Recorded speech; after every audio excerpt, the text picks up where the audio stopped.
علیزہ بے تحاشا حسن کی مالک تھی، اللہ کی اکلوتی بیٹی تھی۔ میں نے اس کے متعلق بہت سی باتیں سن رکھی تھی کہ وہ بے شمار حسین ہے، مگر چونکہ ہم دونوں مختلف شہروں میں رہتے تھے، اس لیے میں ابھی تک اس سے مل نہیں پایا تھا، اور سچ کہوں تو مجھے اس سے ملنے میں کوئی دلچسپی بھی نہیں تھی۔ میں یونیورسٹی میں پڑھتا تھا، میں نے بہت حسین لڑکیاں دیکھی ہوئی تھیں، بہت سی لڑکیوں سے تو میری دوستی بھی تھی، اس لیے مجھے نہ علیزہ میں کوئی دلچسپی تھی اور نہ ہی اس کے حسن میں۔ مگر میری امی نے تو شاید اس بات کو اپنی زندگی کا مقصد ہی بنا لیا تھا کہ وہ اٹھتے بیٹھتے ہر وقت میرے ساتھ علیزہ کے متعلق باتیں کیا کرتی تھی کہ علیزہ بہت حسین ہے، علیزہ بہت سگڑ ہے، پورے خاندان سے اس کے لیے رشتے آتے ہیں۔ مگر میں نے تو اپنی بہن سے کہہ رکھا ہے کہ خبردار جو علیزہ کا ہاتھ کسی اور کو دیا، میں تو اپنے قاسم کی شادی ہی علیزہ سے کروں گی۔ میں سر جھٹک دیتا تھا اور سوچتا تھا کہ جب وقت آئے گا تو خود ہی دیکھ لوں گا کہ مجھے کیا کرنا ہے اور کیا نہیں۔ خیر، یونیورسٹی سے ہمیں گرمیوں کی چھٹیاں تھیں اور پھر کراچی میں ایک کزن کی شادی بھی آ گئی، تو امی بضد تھیں کہ وہ مجھے اپنے ساتھ لے کر ہی جائیں گی۔ میں نے تو ان سے کہا تھا کہ میں اپنے دوستوں کے ساتھ مری جانا چاہتا ہوں، اس لیے میں شادی میں نہیں جا سکوں گا، مگر امی کو کون سمجھا سکتا تھا؟ انہوں نے تو صاف صاف کہہ دیا تھا کہ اگر قاسم جائے گا تو میں جاؤں گی، نہیں تو میں بھی گھر ہی رہوں گی۔ میری بہنیں بھی امی کی بات سن کر پریشان ہو گئی تھیں۔ ابو نے بھی کہا کہ اگر تمہاری ماں اتنے پیار سے کہہ رہی ہے تو اس کی بات ماننے میں کوئی حرج نہیں، اس لیے اپنی امی کے ساتھ چلے جاؤ۔ میں نے بھی سوچا کہ چلو چلا جاتا ہوں، اپنے کزن سے بھی ملاقات ہو جائے گی۔ میں، امی اور بہنیں کراچی شادی کے لیے چلے گئے تھے۔ وہاں کا ماحول بہت خوشگوار تھا، اس لیے مجھے وہاں بوریت کا احساس نہیں ہوا۔ میرے ہم عمر کئی کزن تھے جو اچھے خاصے دوستانہ مزاج کے مالک تھے، باتوں میں ہی دن گزر جاتا تھا اور پتہ بھی نہ چلتا تھا۔ خیر، یہاں آ کر بھی میں نے علیزہ کا نام کئی بار سنا تھا۔ آخر کار ایک دن علیزہ سے میری ملاقات ہو ہی گئی۔ میں نے جب اسے پہلی بار دیکھا تو سوچا کہ علیزہ کی جتنی تعریف سنی ہے وہ بالکل بجا سنی ہے، کیونکہ وہ واقعی میں بہت اچھی تھی، مگر ہماری زیادہ بات چیت نہ ہوئی۔ سلام دعا کے علاوہ تو ہم نے کوئی بات ہی نہ کی تھی۔ یوں ہی شادی کے ہلے گلے میں وقت گزرتا جا رہا تھا۔ میں کافی انجوائے بھی کر رہا تھا۔ میں نے اپنے کزنز کے منہ سے ہی سنا تھا کہ علیزہ بڑی نخریلی ہے، وہ تو اٹھ کر پانی کا گلاس بھی نہیں پیتی، اور بھی طرح طرح کی باتیں میں نے اس کے متعلق سن رکھی تھی۔ یہ بارات کے بعد کی دن کی بات ہے، جب میں اپنا سفید سوٹ ہاتھ میں پکڑے امی کو تلاش کر رہا تھا۔ میں ان سے اپنا سوٹ استری کروانا چاہتا تھا، مگر مجھے وہ کہیں بھی دکھائی نہیں دے رہی تھی۔ یہ بات نہیں ہے کہ میں کوئی آرام پسند شہزادہ تھا جو کام کرنا اپنی توہین سمجھتا تھا۔ بات ہے کہ میں اپنی پینٹ شرٹ وغیرہ تو استری کر لیا کرتا تھا، بس شلوار قمیض مجھے مشکل لگتی تھی۔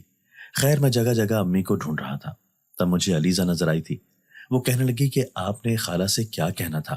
میں نے اپنے ہاتھ میں پکڑے سوٹ کی جانب اشارہ کیا اور بولا، امی سے استری کروانا ہے۔ تب علیزہ نے ہاتھ آگے بڑھا دیا اور بولی، لائیں میں استری کر دوں۔ میں بولا، نہیں نہیں، اس کی ضرورت نہیں، امی مجھے مل جائیں گی تو میں ان سے کروا لوں گا۔ تو علیزہ کہنے لگی کہ آپ خالہ کو بلا وجہ کیوں تنگ کر رہے ہیں؟ جب میں آپ کی مدد کرنا چاہتی ہوں تو پریشانی کس بات کی ہے؟ میں نے سوچا چلو ٹھیک ہے۔ میں نے علیزہ کو اپنا سوٹ دے دیا، اس نے استری کر کے مجھے واپس بھی کر دیا تھا۔ میں علیزہ کے رویے سے کافی متاثر ہوا تھا۔ میں نے تو سن رکھا تھا کہ وہ مغرور ہے، مگر مجھے تو ایسا کچھ بھی نہیں لگا تھا۔ پھر چند دن گزرے تو میرے سر میں درد ہونے لگا اور مجھے چائے کی ضرورت تھی، تو اس وقت بھی علیزہ ہی میرے کام آئی تھی۔ اس نے مجھے چائے بنا کر دی تھی۔ میں نے اکثر اسے امی کی ٹانگیں دباتے ہوئے دیکھا تھا، بس انہی باتوں کی وجہ سے اچھی لگنے لگی۔ میں نے محسوس کیا تھا کہ باقی لوگوں کے ساتھ اس کا رویہ کافی سخت تھا، مگر میری امی سے بے تحاشا پیار کرتی تھی۔ ایک دن میں اور امی کمرے میں بیٹھے ہوئے تھے، علیزہ بھی وہیں پر آ گئی، تو امی کہنے لگی کہ میری بہو آ گئی۔ اس بات پر علیزہ شرما گئی تھی اور اٹھ کر کمرے سے باہر چلی گئی تھی۔ اس ادا نے تو میرا دل ہی لے لیا تھا۔ میں جو بڑا خوش ہوا تھا کہ علیزہ جیسی حسین ترین لڑکی میرے نام سے شرما گئی تھی۔ باقی کزنز تو علیزہ کی اٹینشن حاصل کرنے کے لیے مرے جا رہے تھے، اس لیے میں نے اس بات کو بڑھا چڑھا کر بیان کیا تھا کہ علیزہ میرے نام پر بڑی خوش ہوتی ہے۔ خیر، امی نے کراچی میں ہی خالہ سے میرے لیے علیزہ کا ہاتھ مانگ لیا تھا۔ خالہ نے جھٹ سے ہاں کر دی، تو امی نے کہا کہ کراچی میں سارے رشتہ دار جمع ہوئے ہیں تو ہم علیزہ اور قاسم کی منگنی یہیں پر کر دیتے ہیں۔ خالہ کو بھلا اس بات پر کیا اعتراض ہو سکتا تھا؟ امی نے کراچی میں ہی ہال بک کروایا تھا اور وہاں پر میری اور علیزہ کی منگنی کی عالیشان تقریب کی تھی۔ سب لوگ میری قسمت پر رشک کر رہے تھے کہ مجھے اتنی آسانی سے علیزہ مل گئی ہے، جبکہ میں مسکرا دیا کرتا تھا۔ پہلے پہل تو مجھے اس بات کا زیادہ ادراک نہیں تھا، مگر اب میں بھی بہت خوش نصیب گرداننے لگا تھا۔ میں ایک بار علیزہ کو ڈنر پر لے گیا۔ وہ سارا وقت بس خاموش رہی اور مسکراتی رہی تھی۔ میں نے اس سے باتیں کی تو وہ مختصر سا جواب دیتی۔ جب میں نے اس سے پوچھا کہ تم باتیں کیوں نہیں کرتی ہو، تو وہ کہنے لگی کہ میں شائع ہوں، اس لیے میں آپ سے زیادہ بات نہیں کر پا رہی۔ میں نے اسے کہا کہ چلو کوئی بات نہیں، ہم شادی کے بعد ساری باتیں کر لیں گے۔ تو اس نے مسکرا کر کہا انشاءاللہ۔ پھر بس اس کے بعد سب مہمان اپنے اپنے گھروں کو لوٹنے لگے تھے۔ میں اور امی لاہور آ گئے۔ علیزہ اور اس کی فیملی اسلام آباد واپس چلے گئے تھے۔ اس دوران بھی میری مہینے میں ایک دو بار علیزہ کے ساتھ بات ہو جایا کرتی تھی۔ میری یونیورسٹی فیلوز کو جب پتا چلا کہ میری منگنی ہو گئی ہے تو سب نے مجھ سے ٹریٹ مانگی تھی۔ میں نے اپنی منگنی کی ٹریٹ اپنے سبھی دوستوں کو دی تھی اور پھر تصاویر علیزہ کو بھی سینڈ کی تھی۔ میری اور علیزہ کی منگنی اور شادی کے درمیان ایک سال کا وقفہ آ گیا تھا، کیونکہ یونیورسٹی میں میرا آخری سال تھا اور میں چاہتا تھا کہ اپنی تعلیم مکمل کر کے ہی شادی کروں۔ خالہ کو بھی کوئی اعتراض نہیں تھا۔ پھر آخرکار وقت گزر گیا اور میں نے بہترین نمبروں میں اپنا MBA کر لیا تھا۔ مجھے جاب تو بڑی آسانی سے ہی مل گئی تھی، مگر پھر بھی امی نے خالہ سے شادی کی تاریخ مانگی تو خالہ نے 1 مہینے کا وقت تیاری کے لیے لے لیا تھا۔ ادھر امی نے بھی زور و شور سے تیاری کرنا شروع کر دی تھی۔ میں بھی امی کا برابر ہاتھ بٹایا کرتا تھا، جبکہ میری بہنیں تو 7ویں آسمان پر پہنچی ہوئی تھیں۔ انہوں نے 21 دن پہلے ہی میری ڈھولک رکھ دی تھی۔ وہ گھر میں اپنی سہیلیوں کو بلا کر خوب ہلا گلا کیا کرتی تھی۔ ہر طرف خوشیاں ہی خوشیاں تھی۔ خالہ بھی بے انتہا خوش رہتی تھیں۔ اکثر فون پر مجھ سے بات کیا کرتی تھیں اور مجھ سے یہی کہتی تھی کہ قاسم میں تمہیں اپنا جگر کا گوشہ دے رہی ہوں۔ مجھے میری علیزہ بڑی پیاری ہے، تو تم بھی اس کا خیال رکھنا، اسے کبھی کوئی غم نہ دینا۔ تو میں خالہ سے وعدہ کر لیتا تھا کہ میں آپ کی بیٹی کو ہمیشہ خوش رکھوں گا، آپ فکر نہ کریں۔ اور پھر مہندی کا دن آ گیا تھا۔ امی نے گرینڈ مہندی رکھی تھی اور بہت سے لوگوں کو مدعو بھی کیا تھا۔ میں نے تصاویر علیزہ کو بھی بھیجی تھی، اس نے ماشاءاللہ لکھ کر بھیجا تھا۔ میں اس کا میسج دیکھ کر بڑا خوش ہوا تھا اور پھر اگلے دن ہم بارات لے کر روانہ ہو چکے تھے۔ اسلام آباد پہنچے تو ہمارا عالیشان استقبال کیا گیا تھا۔ ہم سب بہت خوش تھے۔ مجھے اسٹیج پر بٹھا دیا گیا تھا اور کہا گیا تھا کہ علیزہ پارلر سے جیسے ہی آئے گی تو نکاح کی رسم شروع ہو جائے گی۔ اب میں منتظر تھا کہ میری ہونے والی دلہن کب آئے گی اور نکاح کا فریضہ ادا کر دیا جائے گا۔ انتظار کرتے کرتے 1 گھنٹہ گزر گیا تھا۔ میں بالکل بھی پریشان نہیں ہوا تھا۔ مجھے پتا تھا کہ لڑکیوں کی تیاری میں دیر لگا ہی کرتی ہے، مگر دوسرا گھنٹہ شروع ہوا تو میں نے خالہ اور امی کے چہرے پر پریشانی دیکھی تھی۔ خیر میں تو تب بھی اداس نہیں ہوا تھا کیونکہ میں مطمئن تھا کہ میری منگیتر آ جائے گی، لیکن جب تیسرا گھنٹہ شروع ہوا تو میں بھی پریشان ہو گیا اور پھر حال میں چہمگوئیاں ہونے لگی تھی اور پھر یہ دل دہلا دینے والی خبر میرے کانوں میں پڑی تھی کہ میری منگیتر بارات چھوڑ کر بھاگ چکی ہے۔ یہ بات سن کر ایسا لگا کہ زمین و آسمان کی گردش رک گئی ہو۔ میں بیٹھے کا بیٹھا ہی رہ گیا تھا۔ ہر کوئی مجھے عجیب نظروں سے دیکھ رہا تھا۔ لوگ یہی سوال کر رہے تھے کہ دولہے میں کس چیز کی کمی تھی، اچھا بھلا تو ہے، پھر دلہن اسے چھوڑ کر کیوں چلی گئی۔ یہ باتیں میرے اعصاب پر ہتھوڑے کی طرح برس رہی تھیں۔ میری آنکھوں میں آنسو آ گئے تھے۔ میری امی نے میرا ہاتھ پکڑ لیا تھا، مجھ سے کہنے لگی کہ ہمت کرنا میرے بچے۔ میں امی سے بولا کہ اب کیا ہوگا، تو امی کہنے لگی تم فکر نہ کرو، میں تمہاری عزت خراب نہیں ہونے دوں گی، میں کوئی نہ کوئی انتظام کر لوں گی۔ میں نے سر ہلا دیا اور پھر امی نہ جانے کہاں سے ایک لڑکی کو ڈھونڈ ڈھانڈ کر لے آئی تھی اور اسے میرے سامنے بٹھا دیا تھا۔ میں نے امی کی جانب سوالیہ نظروں سے دیکھا تھا تو وہ کہنے لگی کہ میں تمہاری شادی اس لڑکی کے ساتھ کر رہی ہوں۔ اس مشکل کی گھڑی میں اسی نے میرا ساتھ دیا ہے، اس طرح کم از کم تمہاری عزت بچ جائے گی۔ مرد کو اس دنیا میں سب سے زیادہ جو پیاری چیز ہوتی ہے وہ عزت ہوتی ہے، محبت بھی کہیں دوسرے درجے پر رہ جاتی ہے۔ اس لیے میں نے اس وقت اپنی محبت کے کھو جانے کا افسوس نہیں کیا تھا، بس اسی میں صبر شکر کیا تھا کہ میری عزت بچ گئی تھی، میرا نکاح کر دیا گیا اور وہ انجان لڑکی میری بیوی بن کر میرے گھر آ گئی تھی۔ خالہ نے میرے سامنے ہاتھ جوڑ دیا اور کہنے لگی کہ بیٹا تم مجھے معاف کر دینا، میں نے تو کبھی خواب میں بھی نہیں سوچا تھا کہ میری بیٹی ایسی حرکت کرے گی۔ مجھے پتا ہے کہ یہ وقت تمہارے لیے بہت کھڑا ہے، مگر میں اس وقت تمہارے لیے کچھ بھی نہیں کر سکتی۔ تم اپنی بے بس خالہ کو معاف کر دینا۔ اب تم تو چلے جاؤ گے، لیکن ہمیں دنیا والوں کو جواب دینا پڑے گا۔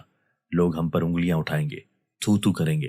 اگر تمہیں محسوس ہو کہ تمہارا غم بہت بڑا ہے تو تم اپنی اس خالہ کو یاد کر لینا، تمہیں اپنا درد بہت کم لگے گا۔ میں نے خالہ سے کہا کہ آپ فکر نہ کریں، آپ کو اگر میری کسی قسم کی بھی مدد کی ضرورت ہوگی تو میں آپ کے کام آنے میں خوشی محسوس کروں گا۔ خالہ نے میرے سر پر پیار دیا اور مجھے ڈھیروں دعائیں دے کر رخصت کر دیا۔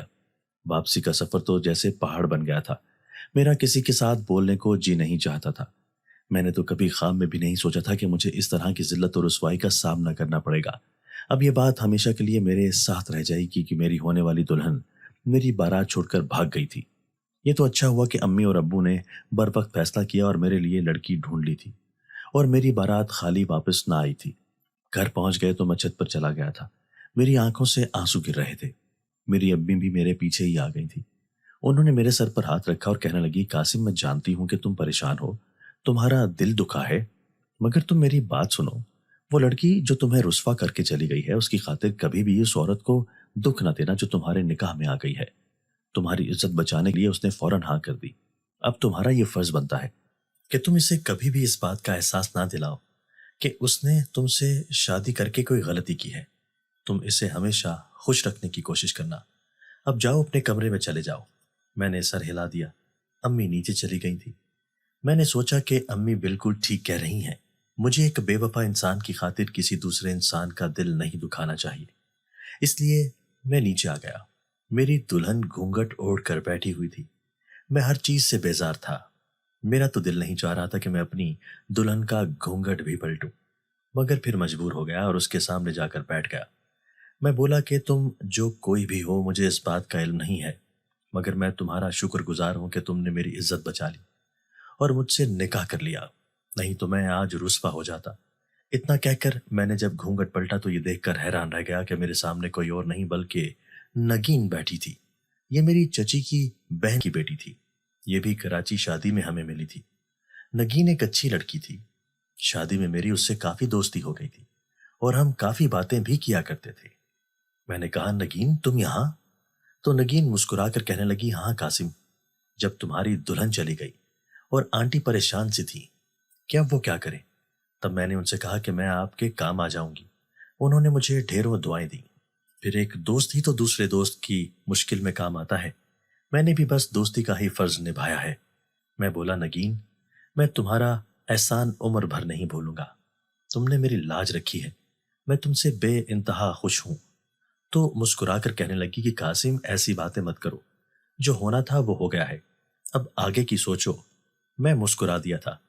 میں اب ذرا مطمئن تھا کہ کوئی انجان لڑکی میرے پلے نہیں پڑ گئی۔ یہ تو نگین تھی، اچھی خاصی سلجھی ہوئی لڑکی تھی اور اس کے ساتھ میری بھی کافی انڈرسٹینڈنگ بھی تھی، مگر پھر بھی میں اسے دلہن کے روپ میں قبول نہیں کر پا رہا تھا۔ میرا دل چاہتا تھا کہ سب کچھ فنا ہو جائے، کیونکہ میں جس لڑکی سے محبت کرنے لگا تھا وہی مجھے چھوڑ کر چلی گئی تھی۔ نگین نے میرا ہاتھ پکڑ لیا اور کہنے لگی، قاسم مجھے معلوم ہے کہ تم اس وقت بہت مشکل وقت سے گزر رہے ہو۔ تم ہمارے رشتے کو جب چاہو قبول کر لینا۔ میں تمہیں اس چیز کے لیے وقت دیتی ہوں۔ جب تم ذہنی طور پر تیار ہو جاؤ مجھے اپنی بیوی ماننے کے لیے، تب تم اس رشتے کی ابتدا کر دینا۔ تب تک ہم دونوں دوستوں کی طرح رہ لیتے ہیں۔ میں نگین کی یہ بات سن کر اندر تک سرشار ہو گیا تھا اور نگین سے کہا کہ یہ دوسرا احسان ہے جو تم مجھ پر کر رہی ہو۔ میں زندگی بھر تمہارا مشکور رہوں گا۔ نگین بھی خوش ہو گئی تھی۔ خیر وہ جلد ہی سو گئی تھی، جبکہ میں ساری رات جاگتا رہا تھا۔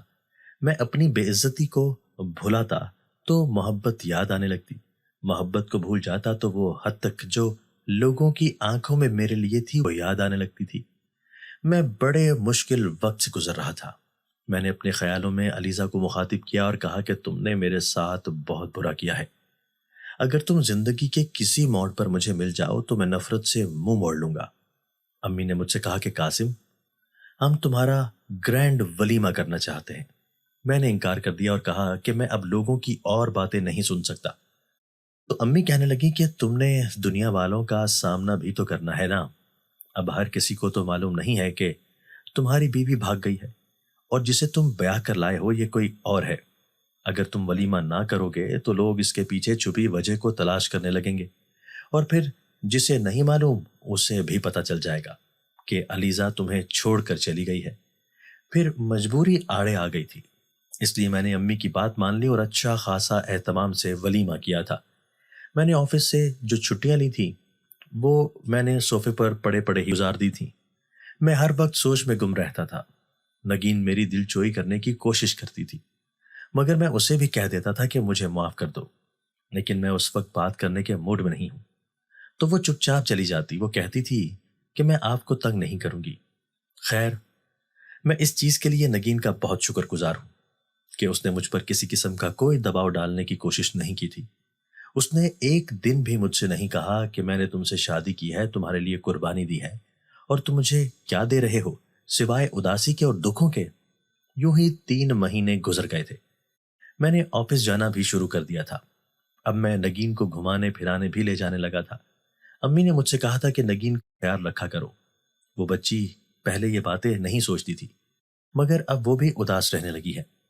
ایسا نہ ہو کہ وہ تمہیں چھوڑ کر چلی جائے، اس کا خیال رکھا کرو۔ اب مجھے بھی احساس ہونے لگا کہ مجھے ایک بے وفا لڑکی کی خاطر سونے جیسی لڑکی نگین کا دل نہیں دکھانا چاہیے۔ اس لیے اب میں اسے شاپنگ کے لیے بھی لے جایا کرتا تھا۔ میں نے اپنی شادی شدہ زندگی کا آغاز کر دیا تھا، اس لیے میں نگین کو مری میں ہنی مون پر لے گیا تھا۔ نگین بے انتہا خوش تھی۔ وہ کہنے لگی کہ مجھے میرے صبر کا پھل مل ہی گیا ہے۔ پہلے تو میں یہ سوچنے لگی تھی کہ میں نے آپ سے شادی کر کے بہت بڑی غلطی کر دی ہے، مگر نہیں، اب مجھے اطمینان ہے کہ آپ ایک اچھے انسان ہو اور مجھے زندگی کی تمام خوشیاں دے سکتے ہو۔ میں مسکرا دیا کرتا تھا اور نگین کو دنیا کی ہر خوشی دینے کی کوشش کرتا تھا۔ میں اسے مہنگے سے مہنگے کپڑے دلواتا تھا، اس کو باہر کھانا کھلانے کے لیے لے جاتا، اس کے لیے سونے کے زیورات خریدتا رہتا تھا، اور پھر اللہ نے ہمیں اولاد کی نعمت سے بھی نواز دیا تھا۔ میری زندگی خوشیوں سے بھر گئی تھی۔ اب ہر طرف سکون ہی سکون تھا، لیکن اب بھی کبھی کبھی مجھے علیزہ کی یاد آ جاتی تو میرا خون کھول کر رہ جاتا۔ میں سوچتا تھا کہ اس نے میرے ساتھ کتنا برا کیا تھا۔ میرے موبائل میں ابھی تک میری اور علیزہ کی چیٹ موجود تھی۔ نہ جانے وہ میسیجز میں اتنی اچھی کیوں بنتی تھی۔ خیر، میں اس کو اپنے دل سے بھلانے کی کوشش کرتا تو بھی وہ مجھے یاد رہتی تھی، کیونکہ اس کے ساتھ صرف محبت کا ہی تعلق نہیں تھا، اس کے ساتھ بے عزتی کا بھی تعلق جڑا ہوا تھا۔ اگر بات صرف محبت کی ہوتی تو شاید میں اسے بھلا دیتا۔ یہ اس دن کی بات ہے جب میری بیٹی 1 سال کی ہو گئی تھی۔ نگین نے مجھ سے کہا تھا کہ ہم ہانیہ کی سالگرہ منانے کے لیے کسی دوسرے شہر جائیں گے۔ اس طرح ہماری آؤٹنگ بھی ہو جائے گی اور ہمارا اچھا وقت بھی گزر جائے گا۔ میں نے حامی بھر لی تھی۔ اس لیے میں اور نگین اپنی بیٹی کی سالگرہ منانے کے لیے اسکردو چلے گئے تھے۔ یہ بہت ہی خوبصورت جگہ ہے۔ ایسا لگتا ہے جیسے اللہ نے جنت کا ایک ٹکڑا ہمارے پاکستان میں رکھ دیا ہو۔ میں اس خوبصورت جگہ پر آ کر قدرے خوشگوار سا ہو گیا تھا۔ میری بیٹی بھی بہت خوش تھی اور سب سے بڑھ کر نگین بھی خوش تھی۔ شام کے وقت ہم نے ایک بہت اچھے ریسٹورنٹ میں کیک کاٹا اور بیٹی کی سالگرہ منائی تھی۔ جب ہم واپس آ رہے تھے تو اچانک ہی ایک فقیرنی میری گاڑی سے آ کر ٹکرا گئی تھی۔ میں بے تحاشا خوفزدہ ہو گیا تھا۔ یہ تو اللہ کا شکر تھا کہ میں بر وقت ہی گاڑی کو بریک لگا چکا تھا، لیکن پھر بھی فقیرنی گاڑی سے ٹکرا کر نیچے گر چکی تھی۔ مجھے امید تھی کہ اسے زیادہ چوٹ نہیں آئی ہوگی۔ میں جلدی سے اپنی گاڑی سے اترا اور فقیرنی کو سہارا دے کر کھڑا کرنے کی کوشش کی۔ نگین بھی باہر آ گئی تھی۔ سامنے کا منظر دیکھ کر میں اور نگین تو سکتے میں ہی آ گئے تھے۔ وہ فقیرنی کوئی اور نہیں بلکہ علیزہ تھی۔ علیزہ نے آگے بڑھ کر نگین کو تھپڑ مارا تھا اور اس کو پکڑ کر جھنجھوڑنے لگی تھی۔ نگین بے تحاشا خوفزدہ ہو گئی تھی اور وہ خود کو چھڑا کر جلدی سے پیچھے ہو گئی تھی، جبکہ میں حیران تھا۔ میں نے علیزہ کا ہاتھ پکڑ لیا اور بولا کہ یہ کیا بدتمیزی ہے، یہ تم کیا کر رہی ہو؟ تم میری بیوی پر ہاتھ کیسے اٹھا سکتی ہو؟ یہاں سے بھاگ جاؤ، کہیں ایسا نہ ہو کہ میں پولیس کو بلا کر تمہیں عمر بھر جیل میں ہی گلے سڑنے کے لیے پھینکوں۔ علیزہ کہنے لگی، جیل میں تو اس عورت کو پھینکنا چاہیے جو بڑے مان سے تمہارے کندھے کے ساتھ کندھا ملا کر پھر رہی ہے۔ یہ گھٹیا ترین عورت، اس نے میری زندگی خراب کر دی۔ میں بولا، یہ تم کیا بکواس کر رہی ہو؟ میری بیوی نے تمہاری زندگی خراب نہیں کی بلکہ تم نے اپنی زندگی خود خراب کی ہے۔ تمہیں یاد ہے نا، تم نے مجھے کتنے لوگوں کے سامنے رسوا کر دیا تھا۔ تم میری بارات چھوڑ کر بھاگ گئی تھی۔ میں تمہیں اس چیز کے لیے عمر بھر معاف نہیں کروں گا۔ اب میرے سامنے زیادہ ڈرامے کرنے کی ضرورت نہیں ہے۔ اگر نہیں چاہتی کہ میں پولیس کو فون کروں تو یہاں سے چلی جاؤ۔ علیزہ کہنے لگی، میں جا رہی ہوں، لیکن میری ایک بات یاد رکھنا، یہ عورت جس کے ساتھ اپنی زندگی گزار رہے ہو یہ دھوکے باز ہے۔ اس نے میرے ساتھ دھوکہ کیا ہے۔ میں ایک لمحے کے لیے چونک گیا تھا۔ نگین نے میرا ہاتھ پکڑا اور کہا کہ یہاں سے چلو، یہ نہ جانے کیا کیا بک رہی ہے۔ اس کی حالت دیکھو، اس نے جو تمہارے ساتھ کیا تھا اللہ نے اس کو اس دنیا میں بدلہ دے دیا ہے، یہاں سے چلو۔ تب علی سے کہنے لگی، نگین تم نے جو میرے ساتھ کیا ہے اس کا بدلہ تو تمہیں شاید نہ ملے، لیکن تمہاری بیٹی کے سامنے ضرور آئے گا۔ یہ بات سن کر میں ایک لمحے کے لیے ڈر سا گیا تھا اور بولا، تم نے اپنی منحوس زبان پر میری بیٹی کا نام بھی لیا تو کیسے لیا؟ علیزہ پھوٹ پھوٹ کر رونے لگی تھی، کہنے لگی، قاسم میری بات سنو، جس دن میری بارات تھی میرے ساتھ کوئی اور نہیں بلکہ نگین ہی پارلر گئی تھی۔ اس نے مجھ سے کہا تھا کہ میں تمہارے ساتھ رہوں گی اور تمہیں میک اپ کے دوران کمپنی دوں گی۔ نگین میرے ساتھ ساتھ رہی تھی، مگر جب میرا میک اپ ہو گیا تو نگین کہنے لگی کہ مجھے بھوک لگی ہے، تم بیٹھو میں پیزا لے کر آتی ہوں، ہم دونوں پیزا کھا کر ہی گھر جائیں گی۔ میں نے حامی بھر لی۔ اتنا کہہ کر نگین باہر چلی گئی اور میں وہیں پر بیٹھی رہ گئی۔ تھوڑی دیر بعد دو عورتیں پارلر میں آئی اور کہنے لگی، کیا آپ نگین کی کزن ہو؟ میں نے حامی بھر لی تو ایک لڑکی نے میرے ساتھ ہاتھ ملایا، نہ جانے اس کے ہاتھ میں ایسا کیا تھا کہ میری آنکھوں کے سامنے اندھیرا چھانے لگا۔ پھر جب میں نے آنکھ کھولی تو میں ایک کمرے میں بند تھی، وہاں آس پاس کوئی نہیں تھا۔ میں گھبرائی ہوئی تھی، رو رہی تھی، مدد کے لیے چلا رہی تھی، مگر میری کسی نے مدد نہیں کی۔ میں روتی رہی، چلاتی رہی، مگر ایسا لگتا تھا جیسے یہاں پر کسی کے کان ہی نہیں ہیں۔ رات کو ایک عورت مجھے کھانا دینے کے لیے آئی تو میں نے اس سے پوچھا کہ تم کون ہو اور مجھے یہاں کیوں بند کیا ہوا ہے؟ تو کہنے لگی کہ یہ سب ہم نگین کے کہنے پر کر رہے ہیں، اس نے ہمیں ایسا کرنے کے لیے پیسے دیے ہیں۔ نگین نے ایسا کیوں کیا ہے؟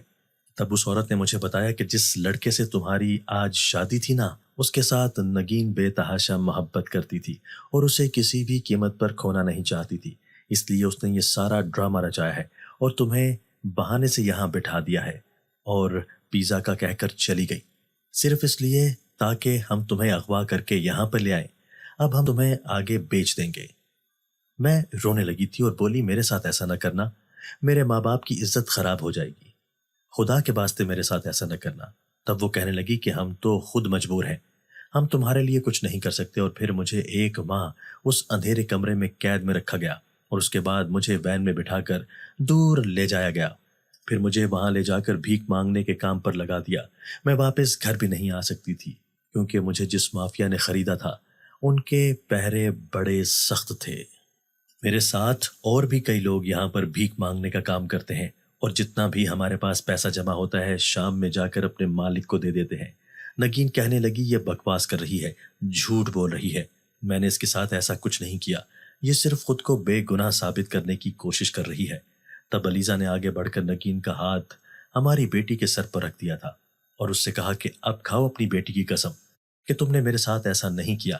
یہ بات سن کر نگین پھوٹ پھوٹ کر رونے لگی تھی اور بولی، تم ٹھیک کہہ رہی ہو۔ پھر اس نے علیزہ کے سامنے ہاتھ جوڑے اور کہا کہ خدا کے لیے مجھے معاف کر دو، میں نے تمہارے ساتھ بہت بڑا ظلم کیا ہے۔ یہ بات سن کر میں سکتے میں آ گیا تھا۔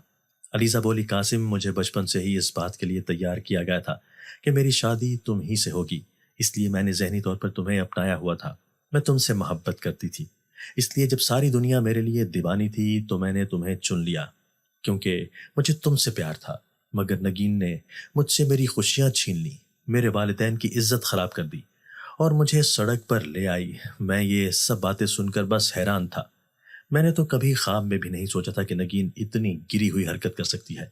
خیر میں علیزے کو اپنے ساتھ گھر لے آیا تھا، میں نے امی کو ساری بات بتائی تو امی حیران رہ گئی تھی۔ امی نے علیزہ کو نئے کپڑے دیے، اس نے نہا کر صاف کپڑے پہنے، امی نے علیزہ کو اچھا کھانا کھلایا تھا۔ علیزہ بس روتی جا رہی تھی، تو میں نے اس سے کہا کہ کیا تم مجھ سے شادی کرنے کے لیے تیار ہو؟ علیزہ نے حامی بھر لی تھی۔ یہ دیکھ کر نگین رونے لگی، اس نے میرے سامنے ہاتھ جوڑ دیے اور کہا کہ خدا را ایسا مت کرنا۔ میں نے کہا جو تم نے کر دیا وہ میں معاف تو نہیں کر سکتا، مگر میں تمہیں طلاق نہیں دوں گا کیونکہ ہماری بیٹی کی زندگی خراب ہو جائے گی، لیکن میں علیزہ کو ضرور اپناؤں گا۔ میں نے علیزہ کے ساتھ نکاح کر لیا اور اسے ساری خوشیاں دینے کا وعدہ کیا تھا۔ پھر میں علیزہ کو اس کے والدین کے گھر لے گیا اور ان سے یہی کہا کہ علیزہ کا ایکسیڈنٹ ہو گیا تھا اور وہ اپنے حواس کھو چکی تھی، یہ مجھے ہسپتال میں ملی تھی، علیزہ گھر سے نہیں بھاگی تھی۔ اس بات پر نہ جانے لوگوں کو یقین آیا بھی تھا یا نہیں، مگر علیزہ کی عزت پھر سے بحال ہو گئی۔ میں نگین کی طرف اب دیکھتا بھی نہیں ہوں، اس سے بات بھی نہیں کرتا، جبکہ وہ میری توجہ حاصل کرنے کے لیے سارا دن روتی رہتی ہے، میرے آگے پیچھے پھرتی ہے، مگر مجھے اس سے نفرت ہو گئی ہے۔ میں اپنی ساری خوشیاں محبتیں علیزہ پر نچھاور کرتا ہوں۔ نگین کی حالت اتنی بری ہو چکی ہے کہ اس کی طرف دیکھ کر یہ لگتا ہے کہ اسے اس کے جرم کی سزا اس دنیا میں مل گئی ہے۔